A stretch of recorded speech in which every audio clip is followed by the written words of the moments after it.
merhaba. Bugün sizlerle altıgen hırkalarınız için yeni bir altıgen motif çalışması yapacağız. Bu videoda sadece motifimizin örnek anlatımını, ayrıca kol birleştirmesini ve bedene nasıl sıralar ekleyeceğinizle ilgili fikirler veriyor olacağım. Şimdi burada ben motifimi çalışırken Alize'nin Angora Gold iplerini kullandım. Bir tane tek renk, bir tane de batik renk kullanarak yapıyoruz. Dilerseniz artan iplerinizle bu renkli sıraları her sırada farklı renklerle çalışarak da modeli yapabilirsiniz. Ayrıca 4 milimetre tığ kullanarak ördüm. Şimdi tek rengimizden daha fazla kullanıyoruz. Renkliden bir yumak almanız, ayrıca da tek renkten de 2 yumak yeterli gelecektir. Medium large aralığında bir beden için söylüyorum. Tabii ki istediğiniz büyüklük için 2 tane batik ip de kullanabilirsiniz. Yani 4 yumaktan rahatlıkla şöyle bol dökümlü large bedene uygun bir hırka çalışması yapabilirsiniz. Evet, hazırsanız ve hemen aşağıdaki abone ol butonuna bastıysanız hemen motifimizin yapımına başlayalım. Motifimize başlarken öncelikle tek rengimizle başlıyoruz. Hemen şöyle tığıma başlangıç ilmeğini atıyorum. 1, 2, 3, 4, 5 tane zincir çektim. Hemen ilk zincirin içine battım. Buradan bir ilmek aldım. Tığımdaki ilmekten kaydırma yaptım. Şimdi şu ipi arada gizleyerek 2 ve 3 tane zincir çekiyorum. Halkamızın içine 2 tane ikili trabzan yapacağız.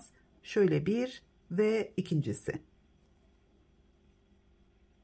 1, 2, 3 zincir, tekrar 3 ikili trabzan. Başlangıçta da zincirimizle beraber 3 tane trabzanımız oldu. Ve üçüncüsü tekrar 1, 2, 3 zincir, yine 3 ikili trabzan. Klasik motif başlangıcı yapıyoruz. Toplamda 6 tane bu üçerli trabzan gruplarımızdan olacak. Aralarda 3 zincirimiz var.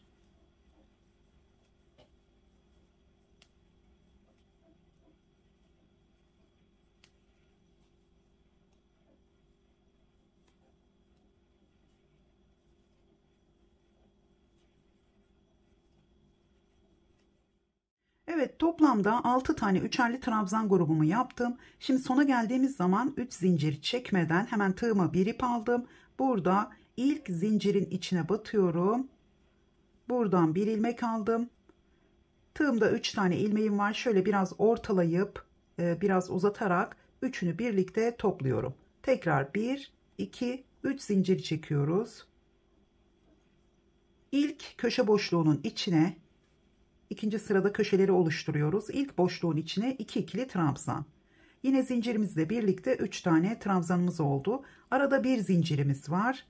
Tekrar sıradaki boşluğa köşe yapacağız. 3 ikili trabzan, 3 zincir, tekrar 3 ikili trabzan.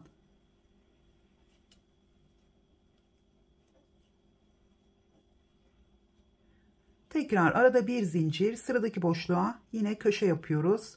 3 ikili trabzan, 3 zincir, 3 ikili trabzan.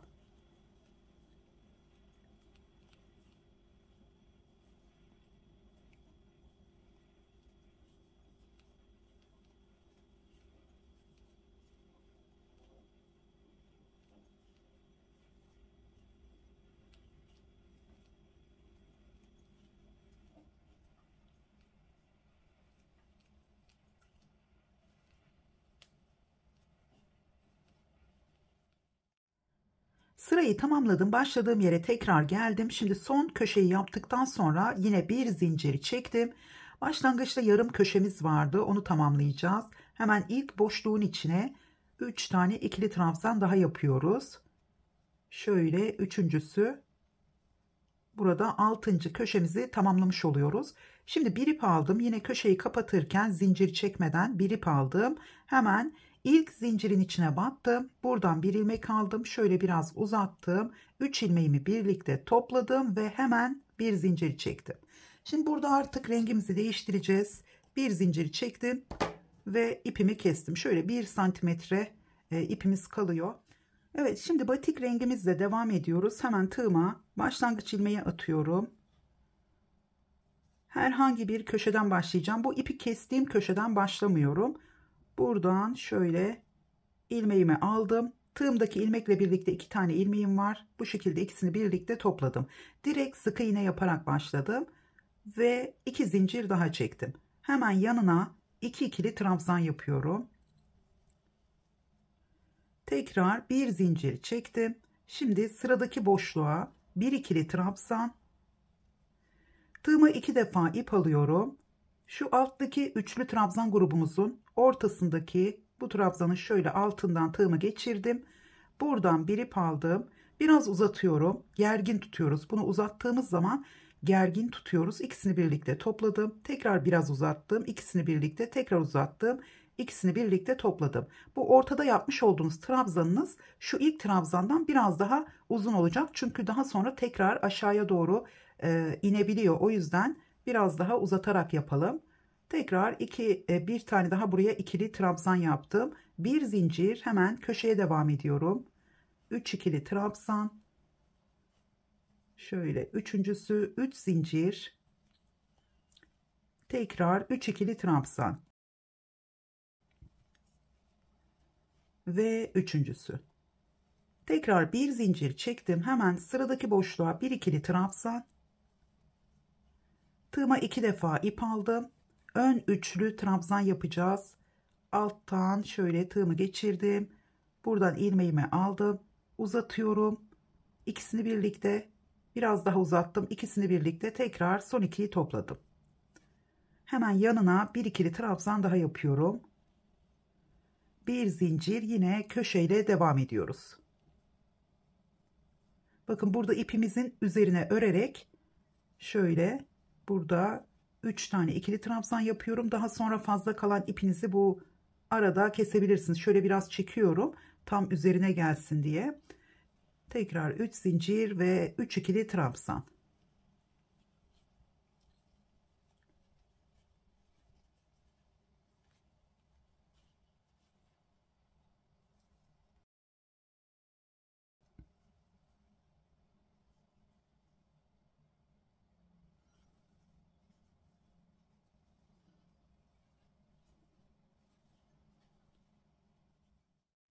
Sırayı tamamladım. Başladığım yere tekrar geldim. Burada yine ilk boşluğun içine 3 tane ikili trabzan yaparak köşemizi tamamlamış oldum. Son kez burada köşeyi nasıl kapattığımı göstereceğim. Tığıma bir ip aldım. Hemen ilk zincirin içine batıyorum. Buradan bir ilmek alıyorum. Şöyle biraz uzatıyorum. Üçünü birlikte topladım ve bir zincir çektim. Şimdi burada yine rengimizi değiştireceğiz. Şöyle hemen keselim. Evet, şöyle hemen tığıma yine başlangıç ilmeği atacağım. Herhangi bir köşeden şöyle bir ilmek aldım. Şu başlangıç ipimle birlikte tutuyorum. Bu iki ilmeği birlikte topladım. Tekrar 2 zincir çektim. Şimdi 2 ikili trabzan yapıyorum yine aynı boşluğun içine. Yarım köşe yaparak başlıyoruz. Bir zincir, sıradaki boşluğa 3 ikili trabzan. Biraz böyle trabzanlarımı uzatarak yapıyorum. Tekrar bir zincir, 3 ikili trabzan. Şimdi bu tek rengimizle 2 sıra öreceğiz. Daha sonra yine bir sıra batik rengimizle devam edeceğiz. Köşeye geldim. 3 ikili trabzan, 3 zincir, tekrar 3 ikili trabzan.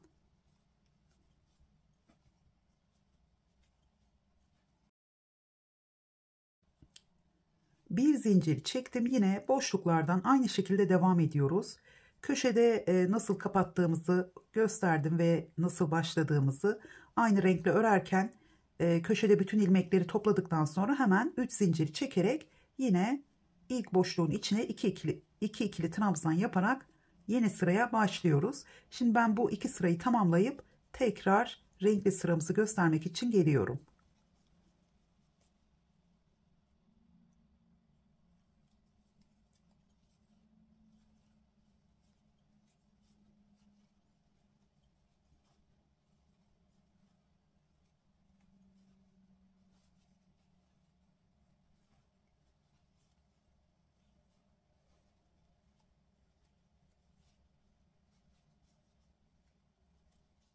Evet. Tek rengimizle son 2 sırayı tamamladım. Gördüğünüz gibi motifimiz bu şekilde görünüyor. Şimdi hemen batik rengimle yine şöyle tığıma başlangıç ilmeğimi attım. Herhangi bir köşe boşluğundan ilmeğimi aldım. 2 ilmeğimi birlikte topladım. Tekrar 2 zincir. Hemen yarım köşemizi yapalım. 2 ikili trabzan. Şimdi bir zincir çektim. Hemen bir ip aldım. Sıradaki boşluğa bir ikili trabzan. Tığıma 2 defa ip alıyorum. Hemen alttaki trabzanımızın altından bu şekilde aldım. Şöyle ilmeğimi uzatıyorum, gergin tutuyorum. Tekrar ikisini birlikte topladım. Biraz uzattım ve son 2'yi birlikte topluyorum. Tekrar yanına bir ikili trabzan daha yaptım. Bir zincir, sıradaki boşluğa yine bir ikili trabzan. Tığıma 2 defa ip aldım. Hemen alttaki trabzanın şöyle altından tığımı geçirdim. Ön üçlü trabzan yapıyoruz. Burada ilk 2 ilmeği şöyle önce uzatıyorum. İkisini birlikte topladım. Biraz uzattım. İkisini birlikte, daha sonra biraz daha uzattım. İkisini birlikte topladım. Biraz gergin olmasına burada dikkat edelim. Tekrar bir zincir ve devam ediyorum. Son kez bu ilk kenarı birlikte yapalım. Buradan aldım. Yine ikisini birlikte, son 2'yi birlikte topladım. Bir ip aldım. Hemen yanına bir ikili trabzan daha yaptım. Hemen köşeden önce son boşluğumuz bir ikili trabzan. Tığıma 2 defa ip aldım. Hemen alttan alıyorum. İlk ikisini, diğer ikisini, son 2'yi birlikte topladım. Yanına bir tane daha ikili trabzan yaptım. Tekrar bir zincir, köşeye geldim. 3 ikili trabzan, 3 zincir, tekrar 3 ikili trabzan.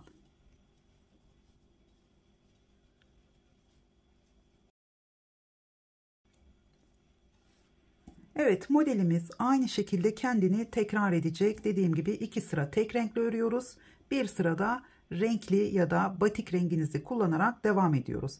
Şimdi motifimizi bedenimize göre sıralara ekleyerek büyüteceğiz.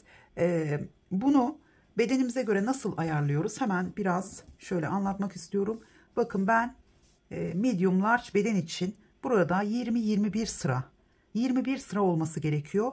Sonda eğer sizin santim hesabınıza göre sonda bakın 2 sıra değil de tek renginizde 1 sıra yapabilirsiniz. Çünkü kolda birleştirme yaptığımız zaman 2 sıra yan yana gelmiş olacak kolun üzerinde. Burada şimdi ben 2 sıra yaptığım için 4 sıra yan yana gelmiş olacak ama fark etmez. Buradaki santim hesabından dolayı bu şekilde yapıyoruz ama şu ön trabzanları yaptığımız sırada bitirmiyoruz. Bu şekilde tek rengimizi yaptığımız sırada bitiriyoruz. Şimdi hemen motifimi şöyle bakın, burada ipimin olduğu köşeyi, burada son sırada 5 tane kenarı ördüm. Hemen önce terse dönelim. Şimdi bilmeyen arkadaşlar için de biraz ayrıntılı anlatmaya çalışıyorum ama aynı motiften 2 tane yapıyoruz. Şimdi burada beden hesaplamasını katlarken göstereceğim. Motifimizi 21 sıra yaptım. Ben genelde large beden için 20 ya da 21 sıra örüyorum. Genelde ince iplerle, yani 3,5-4 mm tığ kullandığım zaman 20 ya da 21 sıra large beden için. Almanya'da tabii ki medium bedene denk geliyor bu.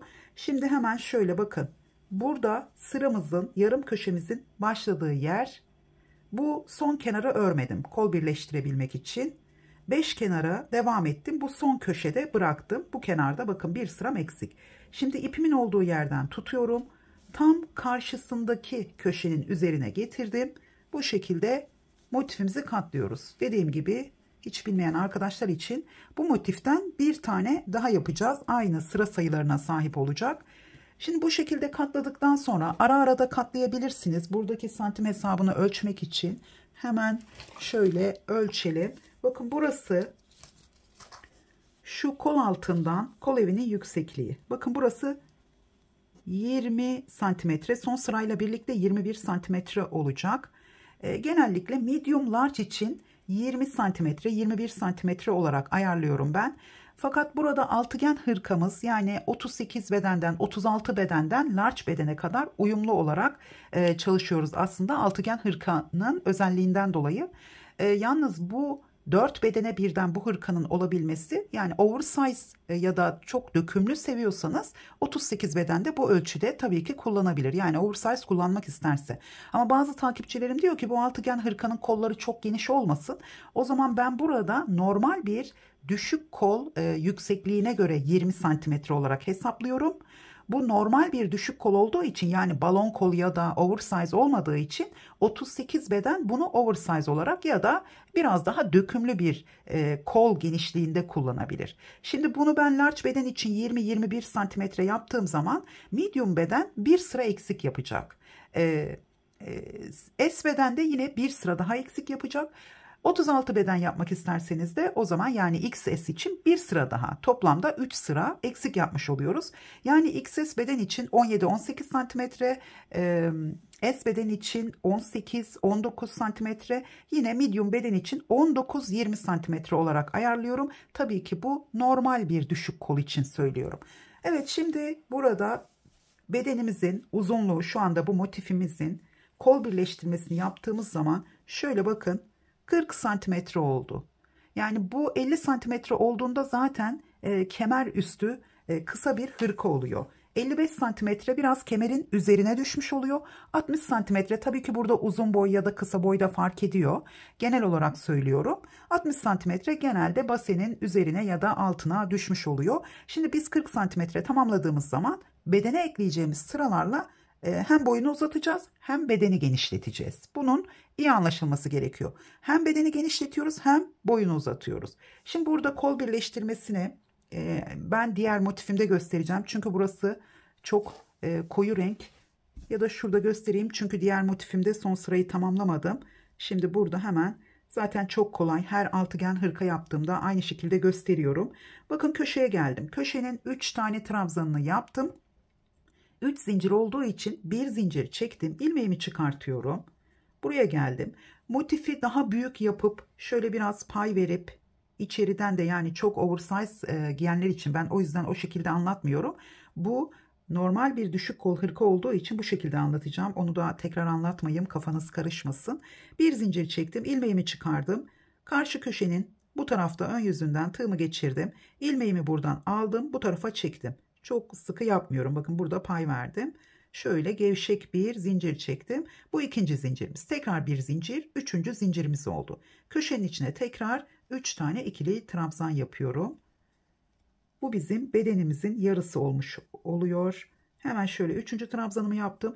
Aralarda bir zincirimiz var. Birleştirme yaparken zincir çekmiyorum. Hemen burada köşeden sonraki ilk boşluktan tığımı geçirdim. Buradan ilmeğimi çektim ve yine bir zincir çektim. Tekrar bir ip aldım. Sıradaki boşluğa geliyorum. 3 ikili trabzan. Şöyle üçüncüsü, ilmeğimi çıkardım.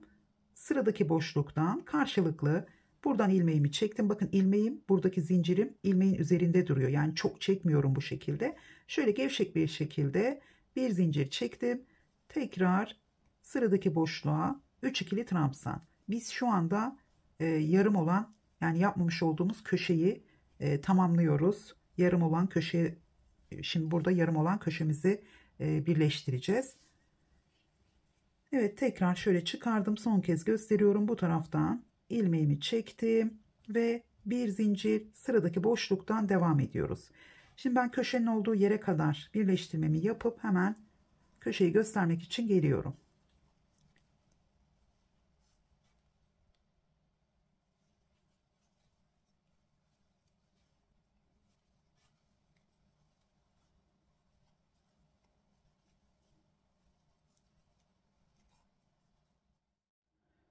Evet, köşenin olduğu yere geldim. Karşı tarafta son olarak bakın, köşeden önceki son boşluktan ilmeğimi çektim. Bir ip aldım. Şimdi buradaki yarım köşemize devam ediyorum. Hemen 3 tane ikili trabzan. Şöyle 2 ve üçüncüsü. Şimdi burada toplarken yarım trabzan yaparak topluyoruz. Şimdi burada önce ilmeğimi çıkartıyorum zincir çekmeden. Burada köşeden ilmeğimi çekiyorum. Hemen bir ip aldım. Yine zincir çekmeden ya da şöyle bir tane zincir çekelim, ilmeğimiz gevşemesin. Şimdi buradan yine bir ip aldım. İlk zincirin içine batıyorum. Burada 3 ilmeğimi birlikte toplamayacağım. Bu köşeye gelebilmesi için birleştirdiğim köşeye şöyle biraz ilmeğimi uzatıyorum. İkisini birlikte, son ikiyi birlikte topluyorum. Yani ilmeğimi ikili trabzan yaparak şu köşeye, şu birleştirme yaptığımız köşeye getirmiş oldum. Çünkü burada üçgen olarak kapanmasını istemedim. Burada kola devam ederseniz, şimdi ben burada modelde gördüğünüz gibi 2 sıra tek renkle bitirdiğim için burada yine bir zincir çekip ipimi kesiyorum. Bu şekilde kestim. Burada ilmeğinizi çektikten sonra 2 zincir çekip buraya kaydırma yapıp yine bir zincir çekip ipinizi kesebilirsiniz. Hiç fark etmez ama hani köşe olacak şekilde kapatmıyoruz. Bakın şöyle ilmeğimi de tekrar buraya çektim. Şimdi burada kola devam ederken eğer tek sıra ördüyseniz sizin santim hesabınızdan dolayı burada ipinizi kesmeden önce yine 3 zincir, hemen ilk boşluğun içine 3 ikili trabzan, sonra bir zincir, 3 ikili trabzan. Burada örmüş olduğunuz, yani kullandığınız tığ numarasını yarım milimetre düşürerek devam ederseniz daha iyi olur. Eğer tığınız yoksa, hani yarım milimetre, bazen takipçiler hep aynı tığ ile örsek olmaz mı diyor. Eğer yarım milimetre düşük tığınız yoksa o zaman burada şu aradaki zincirleri çekmeden devam edin. Çünkü burada kol artık yönü değişiyor. Bu şekilde örerken burada yükselme oluyor. Yani burası şöyle hafif de olsa yükselerek devam edince güzel bir görüntü olmuyor. O yüzden burada ya tığınızı yarım milimetre düşürüp yine bir zincir çekerek devam edin, ya da aradaki zincirleri çekmeden devam ederseniz zaten çok küçük bir, yani burada belli olmuyor. Çok hafif aynı ölçüde ilerleyebilmesi için bu kolun o şekilde devam ediyoruz. Şimdi burada renkli ipimizle modele devam ederken bakın şurada hemen renkli ipimizle buradan başlıyoruz, ya da şurada kol altından da başlayabilirsiniz. Yine tığınıza başlangıç ilmeği ve sık iğne 2 zincirle o ilk trabzanı başlayabilirsiniz. Burada kol altından başlayıp, hani birleştirme yeri burada kalır o zaman. Buraya geldiğiniz zaman şu köşe boşluklarının içine yine 3 ikili trabzan, 3 ikili trabzan, bu köşelere devam ediyorsunuz. Şimdi bu renkli sırayı yaparken bakın bu köşelerde yaptığımız zaman ön trabzan yapmayacağız ilk renkli sıramızda, çünkü altta trabzanımız yok. Dolayısıyla burada ön trabzan yapmıyoruz. Buraya geldiğimiz zaman yine alttan alarak ön üçlü trabzan yaparak bu kısımlarda modele devam ediyoruz. Yani dilerseniz bunu biraz daha uzatıp, bu haliyle dirseğe kadar geliyor, biraz daha uzatıp o şekilde bırakabilirsiniz, ya da tığ işi lastik çalışması yapabilirsiniz. Ama ben bu modelde tığ işi lastik çalışmasını çok tercih etmiyorum. Tabii ki sizin zevkinize kalmış. Çünkü zaten hep ön trabzanlardan oluştuğu için şöyle bunu bu şekilde daraltarak modelin bu şekilde görünmesini kolun hemen kol kenarında istemiyorum. O yüzden burada biraz uzattıktan sonra yine tığımı biraz daha küçülterek ya da trabzanları biraz azaltarak bu tek renk çalışmasının olduğu yerde, yani hepsinin üzerine trabzan yaparak böyle düz bir 2 sıra ya da sık iğne çalışması, yani kenar çalışması yaparak bitirebilirsiniz. Yine biraz toplanmış olacaktır ama ben çok sıkı bir lastik çalışması düşünmüyorum. Ama sizler yapabilirsiniz. O şekilde de yine güzel olacaktır. Evet, şimdi burada motifimizin bir tane bedenini tamamlamış olduk. Bundan 2 tane yapıyorsunuz. 2 taneyi bitirdikten sonra artık bedene sıra eklemeye başlıyorsunuz. Hemen şöyle biraz kadrajı genişleteceğim. Şimdi burada bedene sıra eklerken dikkat etmeniz gereken, öncelikle bu birleştirdiğiniz parçayı şöyle kolunuza bu şekilde geçirin. Bunu da tam boynunuza kadar çekin. Çünkü yaka genişliği aşağıda durmayacak. Boynunuza kadar çekin. Hem kolunuzun uzunluğuna bakın, hem de kol evinizin böyle giyerek yüksekliğine bakabilirsiniz.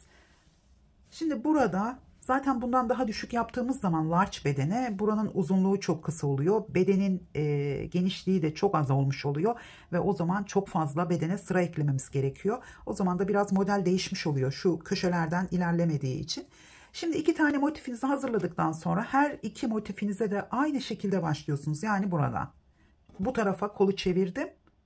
Diğerini de kolu bu tarafa çevirip buradan başlayacaksınız. Burada tek değiştireceğiniz, yani yapacağınız yakaya göre ensede şu köşeden sonraki boşluktan başlıyorum. Köşeden sonra, çünkü çok fazla aşağıda olmasını istemiyorum. şu ilk boşluktan başlıyorum. Birinci motifinizin ilk başlangıcı arka bedenin yaka oyuntusu olacak. İkinci motifinize buradan başlarken ön bedenin yaka oyuntusu için ben ikinci boşluktan başlıyorum. Yani şöyle düz bir şekilde yaptığım zaman yine yakada, burada yaka düşürmesi yapmadan ilerliyorsak o zaman ikinci boşluktan. Yani birinci motifin başlangıcı arka bedenin yaka oyuntusu, ikinci motifin başlangıcı bir kutucuk aşağıda başlayarak ön bedenin yaka oyuntusu.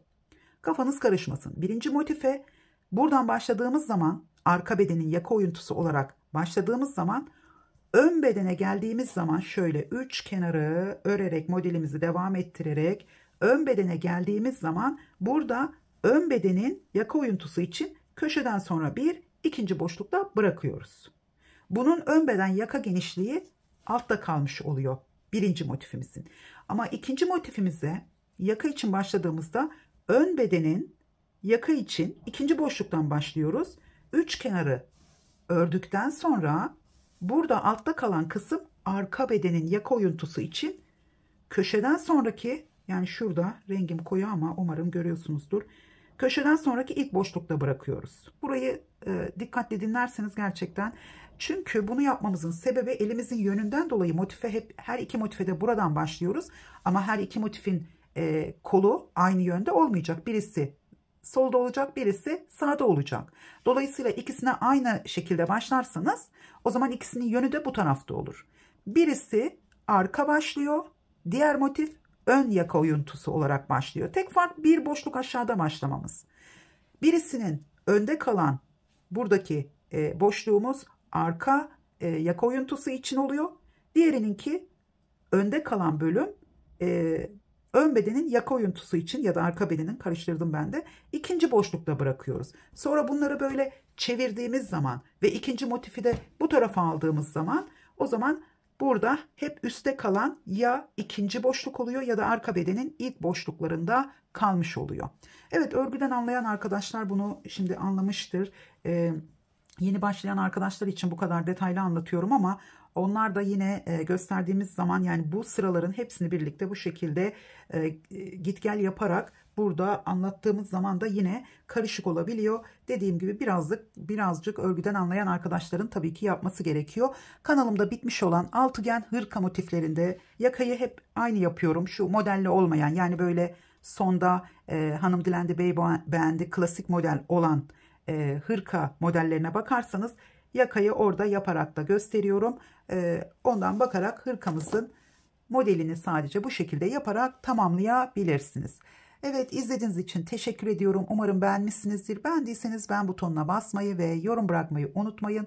Tekrar görüşünceye kadar hoşça kalın.